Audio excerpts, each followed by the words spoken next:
عزیزان گرامی، ایک بہت بڑا واقعہ ہوا، غالباً غزوہ بنو مستلق کا ہے۔ پانی پینے پہ جھگڑا ہو گیا مہاجرین کا اور انصار کا، اور یہ گروہ بندی کبھی کبھی جاہلی نعرہ کبھی کبھی اٹھ کھڑا ہوتا ہے۔ ایک مہاجر نے انصار والے کو تھپڑ مار دیا، اس نے اس کو مار دیا، اس نے یا علی المہاجرین، اس نے کہا یا علی الانصار، وہ مہاجروں تم اکٹھے ہو جاؤ، اس نے کہا انصار تو آپس میں لڑنے لگے۔ حضور اکرم صلی اللہ علیہ وسلم کو اطلاع ہوئی، آپ نے کہا کہ یہ تم نعرے جاہلیت کیا لگا رہے ہیں؟ اسی جاہلیت کو تو ختم کرنے کے لیے میں آیا ہوں۔ اب اس واقعے سے حضور نے معاملہ رفع دفع کر دیا، لیکن اس واقعے سے اس دور کے سب سے بڑے منافق عبداللہ بن ابی بن سلول نے فائدہ اٹھایا، اور اس نے انصار کو اکٹھا کیا۔ اس نے کہا دیکھو یہ لوگ آئے، ان کے پاس کھانے کو کچھ نہیں تھا، ہم نے ان کو کھانے کو دیا، ان کے پاس رہنے کو کچھ نہیں تھا، ہم نے ان کو رہنے کو دیا، ان مہاجرین کو۔ اور اسے بہت بیہودہ جملہ کہا، سمن کلبک یاکلک، نعوذ باللہ، کہ یہ تو ایسے ہی ہے، عربوں کا ایک محاورہ ہے کہ اپنے کتے کو موٹا کرو پالو تاکہ تمہیں کھا جائے، نعوذ باللہ نعوذ باللہ۔ یہ بات اس نے مہاجرین کے لیے بھی اور نعوذ باللہ حضور کے لیے بھی کہہ ڈالی، اور پھر یہ بھی کہا لئن رجعنا الی المدینۃ لیخرجن الاعز منها الاذل، اگر ہم مدینہ واپس لوٹ گئے، پہنچے جب واپس، تو عزت والے لوگ یعنی ہم ذلت والوں کو نکال باہر کریں گے، نعوذ باللہ، حضور کو اور مہاجرین کو۔ اب یہ جملہ ایک انصاری نوجوان نے سن لیا، اس نے حضور کو پہنچا دیا کہ یوں کہا جا رہا تھا۔ حضور اکرم صلی اللہ علیہ وسلم کو بہت رنج ہوا۔ آپ نے جب پوچھا تو وہ قسمیں کھا گئے، یحلفون باللہ، اللہ کی قسمیں کھا گئے، ہم نے تو یہ کہا ہی نہیں۔ اب جب انہوں نے قسمیں کھا گئے تو بیچارے یہ انصاری نوجوان جو تھا، یہ بیچارہ منہ چھپاتا پھر، سب نے اس کو ڈانٹا کہ دیکھو تم قسمیں وہ کھا رہے ہیں تو جھوٹی قسمیں تو نہیں کھا سکتے، لازم بات ہے کہ تم نے غلط بات کہی ہے، اور تم نے یہ بات سننے میں غلط ہوئی، سمجھنے میں غلطی ہوئی، اور پھر تم نے جا کے اس کو حضور تک پہنچا دیا، تم فساد کھڑا کرنا چاہتے ہو۔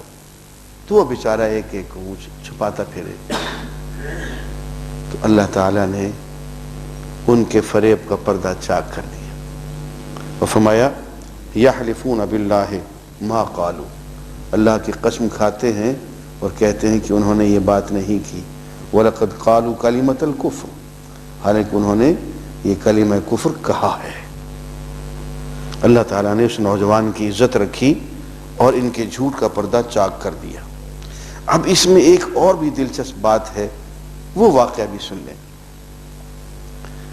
عبداللہ بن ابی جو رئیس المنافقین تھا، اس کا بیٹا عبداللہ، اس کا نام بھی عبداللہ تھا، عبداللہ بن عبداللہ، یہ سچا مسلمان تھا۔ جب اس کو پتہ چلا کہ میرے باپ نے یہ بات کہی ہے، تو حضور کے پاس آیا اور کہا کہ یا رسول اللہ صلی اللہ علیہ وسلم، اگر آپ میرے والد کو قتل کرنا چاہیں تو یہ ڈیوٹی کسی اور کو نہ دیجیے گا، یہ ڈیوٹی صرف مجھے کو دیجیے گا، کہیں ایسا نہ ہو کہ کوئی اور مسلمان میرے والد کو قتل کر دے اور میرے دل میں اس کے خلاف بغض پیدا ہوتا رہے۔ اگر کبھی آپ فیصلہ فرمائیں کہ میرے والد کو قتل کرنا ہے تو یہ حکم آپ صرف مجھے دیجیے گا، میں اپنے والد کا سر آپ کے قدموں میں ڈال دوں گا۔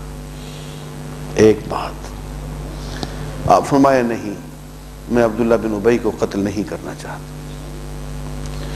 اس کے بعد ہوا یوں کہ عبداللہ کی آنکھوں میں تو خون اترا ہوا تھا، مدینہ کے دروازے پہ جا کے کھڑا ہو گیا، اور ننگی تلوار لے کے جب اس کا والد گزرنے لگا، مدینے میں داخل ہونے لگا، تو وہ تلوار اس نے باپ کی گردن پہ رکھ دی اور والد سے کہا کہ تم نے یہی کہا تھا نا کہ عزت والے ذلت والوں کو مدینے سے نکال دیں گے. آج مجھے یہ بتاؤ کہ عزت والا کون ہے اور ذلت والا کون ہے؟ اب اس نے دیکھا کہ بیٹے کی آنکھوں میں خون اترا ہوا ہے. اس نے کہا میں ذلت والا ہوں، میں ذلیل ہوں، اور محمد الرسول اللہ اور ان کے ساتھ ہی عزت والے ہیں. کہنے لگے نہیں، یوں نہیں، اونچی آواز سے کہو، اور جب تک کہ حضور کا لشکر پورا گزرتا رہے تم یہ اونچی آواز سے کہتے رہو.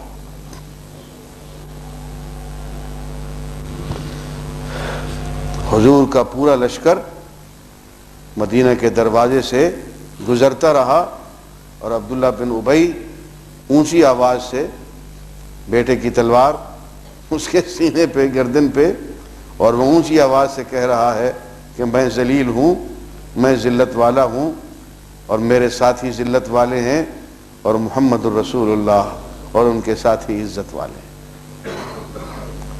دوستو، یہ ہوتی ہے دینی غیرت،